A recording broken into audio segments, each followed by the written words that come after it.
নমস্কার বন্ধুরা, কেমন আছেন সবাই? মাই স্টোরি মাই ব্লগ চ্যানেলের আরেকটি নতুন ভিডিওতে আপনাদের সবাইকে স্বাগত। আজকে এই ব্যালকনির কাজগুলো দিয়ে শুরু করলাম, কারণ এই গাছগুলো আর টবগুলো নামিয়ে নামিয়ে জায়গাটা আমি পরিষ্কার করব। কারণ প্রচণ্ড ধুলো পড়ে গেছে আর মাটির জলের সঙ্গে মাটি কাদাগুলো চুইয়ে পড়ে, তো কেমন একটু মাটি মাটি হয়ে আছে। তো এই যে স্ল্যাবগুলো ভালো করে মুছে নিয়ে তারপরে আবার যে যার জায়গায় বসিয়ে দেবো। আসলে বেলকনিতে যতটুকু জায়গা সেই হিসাবে গাছগাছালির পরিমাণ বেশি হয়ে গেছে। আর ইনডোর প্ল্যান্ট আপনি ওই রকমভাবে তো আর ছাদে রাখতে পারবো না, ছাদে প্রচণ্ড রোদ। তো ওই জন্য বারান্দাতেই রাখতে হয়। আর একটা বারান্দা আছে আমার, কিন্তু ওই বারান্দাতেও রাখতে পারি না, কারণ ওটা দক্ষিণ পশ্চিম দিকের বারান্দা, ওটাতেও খুব রোদ হয়। তো রোদের গাছগুলো রেখেছি, যেগুলো গাছ রোদে ভালো থাকে বা ফুল হয় রোদে, সেগুলো রেখেছি। কিন্তু ছায়াযুক্ত গাছ যেগুলো, সেগুলোকে এই বারান্দাটাতেই রাখি। কিন্তু যারা গাছ প্রেমী না, গাছ লাভার, তাদের কী হয় বলুন তো, গাছ একটা থেকে আর একটা বাড়তেই থাকে। কারণ ওই নতুন করে কাটিং দেওয়া, নতুন চারা হয়, আর নতুন চারা হলে তো আর ফেলে দিতে ইচ্ছা করে না, তখন একটা থেকে চারটে হতে আর সময় লাগে না, আর তখন ওই যে রাখার জায়গার অভাব পড়ে যায়। ওই জন্যই আজকে এই যে সবগুলো টব নিজের জায়গাগুলোকে সরিয়ে সরিয়ে মুছে তারপরে আবার রেখে দেবো। এই যে র্যাকটা আমি নিয়েছিলাম, অনলাইন থেকেই পারচেস করেছিলাম। এইটা নেওয়াতে আমার খুব সুবিধে হয়েছে। এইটাতে বেশ কিছু গাছ, মানে অল্প জায়গায় 6টা গাছ রাখা যাবে, যে স্ট্যান্ডটা আছে লম্বা মতন। তো এইটা নেওয়াতে কিন্তু অল্প স্পেসে আমি বেশ কয়েকটা টব রাখতে পারি। আর এখানে যে উপরে ট্যাঙ্গেল হারটা হয়েছে, এতটাই নিচে নেমে গেছে যে নিচের গাছগুলোর সঙ্গে জট পাকিয়ে যাচ্ছে। ওই জন্য আলতো হাতে ওগুলো আবার খুলে দিলাম। যে কোনো জিনিসই যদি মানে ভালো করে রাখতে হয়, গুছিয়ে গাছিয়ে রাখতে হয়, এই গাছগাছালিকে সুন্দর করে সাজিয়ে বা জীবিতভাবে রাখতে হয়, তাহলে তার পিছনে খাটনি আছে, পরিশ্রম আছে। আর শুধুমাত্র এই গার্ডেনিংয়ের ব্যাপার বলবো না, যে কোনো বিষয়, প্যারেন্টিংই বলুন না কেন আর হাউসওয়াইফের কাজকর্মই বলুন না কেন, ঘর সংসার সামলানো, সব কিছুর মধ্যে প্রচণ্ড ডেডিকেশনের দরকার হয়। বিশেষ করে হাউসওয়াইফদের ক্ষেত্রে আমার তো মনে হয় যে ত্যাগ স্বীকার না করতে পারলে পারফেক্ট হাউসওয়াইফ বা পারফেক্ট হোম মেকার হওয়া যায় না। আপনি যদি খুব সুন্দরভাবে আপনার সংসারটাকে মানে নিজের মতন করে গুছিয়ে গাছিয়ে সবাইকে সুস্থভাবে রেখে পরিচালনা করতে চান, বাচ্চাদের সঠিকভাবে মানুষ করতে চান, তাহলে প্রচুর স্যাক্রিফাইস করতে হয়, নিজের ইচ্ছেগুলোকে বিসর্জন দিতে হয়। তো এরকম যারা আছে, হয়তো আছে, অনেকেই আছে যারা একদম পারফেক্ট হোম মেকার, তো তাদেরকে আমার স্যালুট। কিন্তু আমি সত্যি কথা আপনাদেরকে বলি, আমি পারফেক্ট হোম মেকার হতে চাইও না, কারণ এটা খুব ডিফিকাল্ট। আমি তো একটু স্বার্থপর, নিজের ভালো লাগা, নিজের ভালো থাকা, এটাকে আমি প্রাধান্য দিই। সুতরাং এই নিজের ভালো লাগার জিনিসগুলোকে বিসর্জন দিয়ে শুধুমাত্র পারফেক্ট হোম মেকার হব, তো ওই ধরনের নেশাটা আমার মধ্যে নেই। তো ওই নিজের স্বার্থটুকু আমি বজায় রাখি। কখনো কখনো এই সমস্ত কিছু ছেড়ে দিয়ে হয়তো বা গা এলিয়ে শুয়ে থাকলাম সারাটা দিন বিছানায়, নিজের ইচ্ছে মতন সারাদিন যা খুশি তাই করলাম, কাজকর্ম ফেলে রেখে হয়তো বা মুভি দেখলাম, সিরিজ দেখলাম। তো এরকমও আমি করি, কারণ নিজের খুশিটা আমার মনে হয় যে দরকার। কখনো কখনো নিজের জন্য একটু ভাবা দরকার, নিজের যেটা ভালো লাগে সেটা করা দরকার। জীবনে কাজকর্ম, সংসার পরিচালনা করা, এই সমস্ত কিন্তু থাকবেই।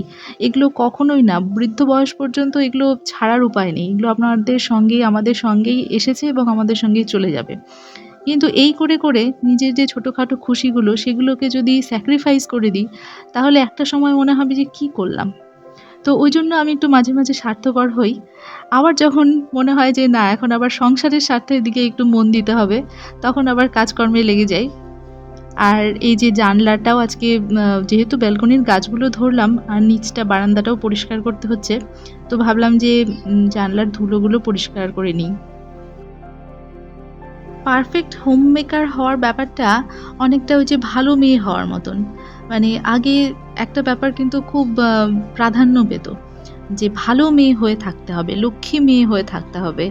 বা বিয়ের আগে ছেলেরা যখন মেয়ে দেখতে যেত, তখন মানুষদের কাছ থেকে জানতে চাইতো যে মেয়েটি কেমন, মেয়েটি ভালো মেয়ের বলে একটা ডেফিনেশন আছে। ভালো মেয়ে বলতে কি বোঝায়, যার না মেয়েটি উচ্ছৃঙ্খল না, দুরন্ত না, ঘরের মধ্যে থাকে, গান বাজনা করে, তো এগুলো হচ্ছে ভালো মেয়ের লক্ষণ, বাবা-মায়ের কথা শোনে।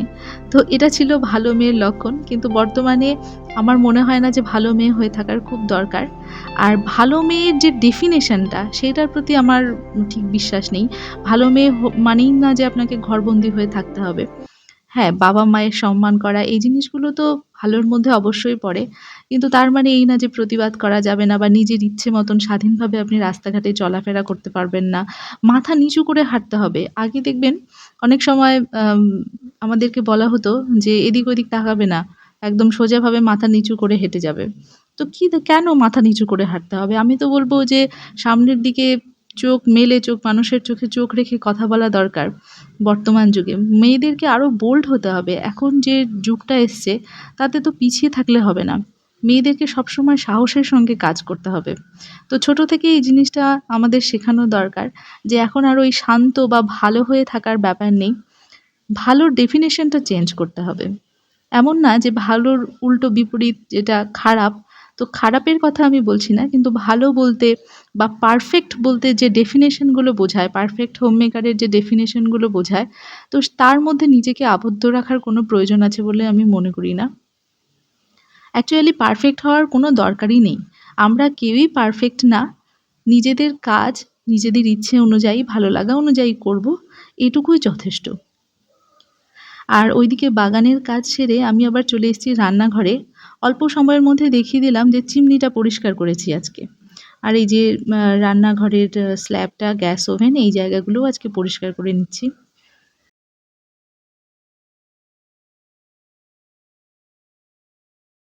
আজকে বিকেলে একটা নতুন ধরনের খাবার বানাবো। সেটা হয়তো থাম্বনেল দেখে বুঝে গেছেন। তো প্রথমেই দেখুন এখানে আমি কারি পাতা নিয়ে এসেছি। তো ছোট্ট একটা মাথা থেকে টুকরোই কেটে নিয়ে এসেছি, যদিও এতগুলো থাকবে না। টুকরোটা ভেঙে নিয়ে এসেছি গাছ থেকে।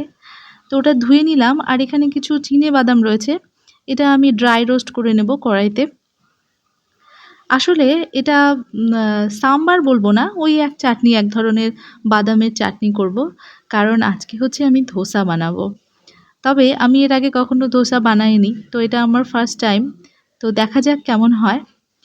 এখানে ৪ কোয়া রসুন আর কয়েক পিস আদা দিয়ে দিলাম বাদামের সঙ্গে। আর এর মধ্যে যদি বাড়িতে ধনেপাতা থাকে তো ধনেপাতা দিলেও খুব ভালো হয়। আমি এর মধ্যে লবণ দিয়ে দিয়েছিলাম একটু, যতটুকু লাগে। তো সেটা দেখানো হয়নি। প্রয়োজন মতন লবণ দিয়ে দিতে হবে। আর জলটাও এখানে আমি অল্প অল্প করে অ্যাড করছি। একবারে দিলে যদি বেশি হয়ে যায় তো সেই ভয়ে অল্প অল্প করেই দিচ্ছিলাম। এই চাটনিটা যেহেতু খুব বেশি পাতলা হয় না, একটু ঘন ঘনই রাখতে হয়, ওই জন্য জলটা পরিমাণ করেই দিচ্ছিলাম। আর মিহি পেস্ট হয়ে গেছে। তো এইদিকে এটাকে আমি এখন ফোড়ন দেব। তো সর্ষের তেলের মধ্যে এই শুকনো লঙ্কাটা দেবো। আর এই শুকনো লঙ্কাটা দেখুন কত বড়, একটা লঙ্কাই বিশাল বড়। তো ওটাকে মাঝখান থেকে ফাটিয়ে তেলের মধ্যে এই যে কয়েকটা কারি পাতা দিয়ে নিলাম। আর ফোড়নে দেব কালো সর্ষে। ব্যাস এইটুকু দিয়ে ওই বাদামের যে পেস্টটা করেছি আমি সেটা ঢেলে নেব। খুব বেশি সময় নাড়াচাড়া করতে হয় না, অল্প কিছু সময় নাড়াচাড়া করেই নামিয়ে নেব।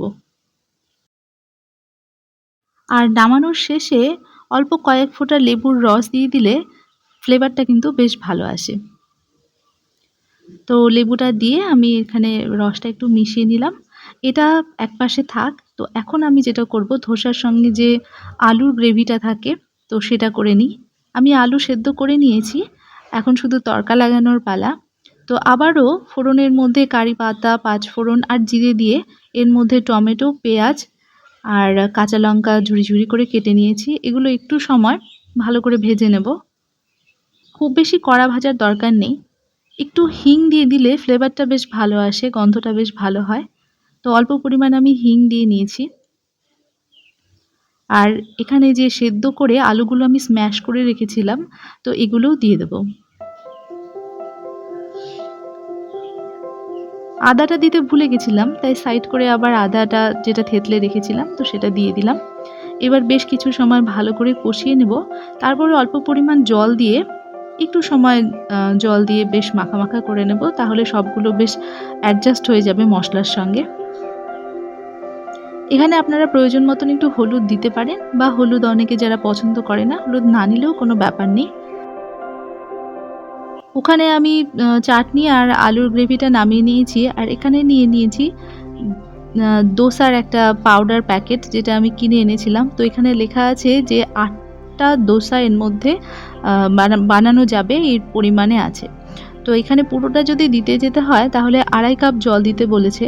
তো আমি পুরোটা আগেই ঢালবো না, কারণ আমি বললাম যে ফার্স্ট টাইম দোসা ট্রাই করছি। তো ওই জন্য হাফ করে নিয়ে ট্রাই করে দেখব কেমন হচ্ছে, তারপরে ভালো হলে পুরোটা করব। অল্প অল্প করে জল দিয়ে নিচ্ছি।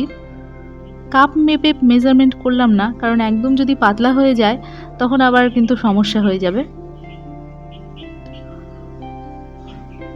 এখানে দেখুন দোসার ব্যাটারটা আমি কিছুক্ষণ রেখে দিয়েছিলাম, তারপরে এই যে কড়াইয়ের মধ্যে দিচ্ছি। আমি ফ্রাইং প্যান নিইনি, আমার অ্যাকচুয়ালি ফ্রাইং প্যানের হাতাটা মানে হাতলটা নষ্ট হয়ে গেছে, ভেঙে গেছে, ধরতে অসুবিধা হয়, ওই জন্য কড়াইতেই ছোট ছোট করে নিয়ে নিলাম। আর এটা এখন উপরে ঘি দিয়ে দিয়েছিলাম। ঘি দিলে কিন্তু ফ্লেভারটা বেশ ভালো হয়। আর যদি ঘিয়ে বা বাটার দিয়ে ভাজা করতে পারেন তাহলেও কিন্তু ভালো হয়। তো এখানে বেশ কয়েকটা আমি বানিয়ে নিয়েছি ঠিকই, কিন্তু দোকানে কেনা ধোসার মতন অতটা ফোলেনি। দোকানে কেনাগুলো যতটা পাতলা হয় অতটা পাতলা হয়নি, কিন্তু খেতে বেশ ভালোই হয়েছিল, মুচমুচেও হয়েছিল। সেই সঙ্গে আজকের ভিডিওটাও এখানেই শেষ করছি। যদি ভালো লাগে একটা লাইক করবেন, নতুন বন্ধুরা সাবস্ক্রাইব করবেন, পুরনো বন্ধুদের অনেক ধন্যবাদ।